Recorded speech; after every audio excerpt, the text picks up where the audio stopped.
इस संसार के सदृश न बनो, परंतु तुम्हारे मन के नए हो जाने से तुम्हारा चाल चलन भी बदलता जाए। क्या बदलने से? अब यहाँ मन पे बात करेंगे, है ना? हालेलुया। परमेश्वर का वचन कह रहा है कि संसार से दोस्ती करना मतलब परमेश्वर से बैर करना। परमेश्वर का वचन कह रहा है संसार में की वस्तु से यदि प्रेम रखते तो वहाँ पे पिता का प्रेम नहीं रहता, वहाँ पे स्वयं परमेश्वर नहीं रहता, बल्कि आप किसके बैरी हो गए? हालेलुया।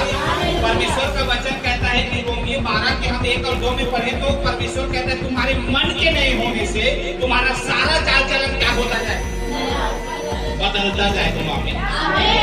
अब इसी चीजों को शैतान पूरी रीति से फायदे में लेती है। क्या को मन इसको लेती है? नीति वचन अध्याय 4:27 में पढ़ेंगे तो क्या लिखा है? सभी अपने मन की रक्षा करो, सबसे अधिक अपने मन की रक्षा करो, क्योंकि जीवन का मूल स्रोत वही है। आज कई लोग आत्मा में नहीं चल पा रहे। मैं फिर से कहना चाहता हूँ, अब यहाँ पे परमेश्वर का वचन कहता है कि संसार की वस्तुओं से तुम क्या ना रखो। अब तुम्हें क्या चाहिए? क्या चाहिए? संसार की वस्तु चाहिए कि नहीं चाहिए? आप इसको नहीं हालेलुया। हालेलुया। अब इसी चीज को शैतान तुम्हारे सामने में खड़ा करेगा। क्यों करेगा मालूम? तुम्हारे पास संसार की वस्तु नहीं है तो 100% तुम दुख में रहोगे। किसमें रहोगे? किसमें रहोगे? दुख में। और मनुष्य जब दुख में रहता तो क्या नहीं होता मैं आपको बताऊंगा। आप मेरे साथ निकालिए नीति वचन अध्याय 15 का 13 से पढ़ते जाएंगे। नीति वचन 13 अध्याय।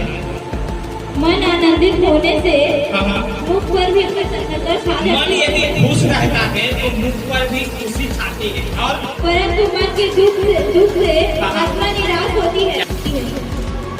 क्या खत्म हो गया? तुम्हारे अंदर में यदि किसी प्रकार का दुख है तो तुम्हारा आत्मा क्या हो गया है? शोकित हो गया है। आत्मा काम नहीं करता। क्या नहीं करता? तो इसीलिए शैतान उन चीजों को वचन में लिखा है तुम संसार के वस्तुओं से प्रीति ना रखो। कहा कि नहीं कहा?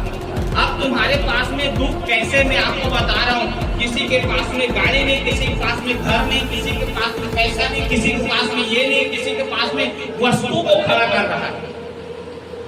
क्या कर रहा है? और जो वस्तु तुम्हारे पास में नहीं है तो अंदर में तुम क्या हो? और दुख में होने के कारण तुम्हारी आत्मा क्या हो रही है? निराश। आत्मा की चलाए कैसे चलोगे? कैसे चलेंगे?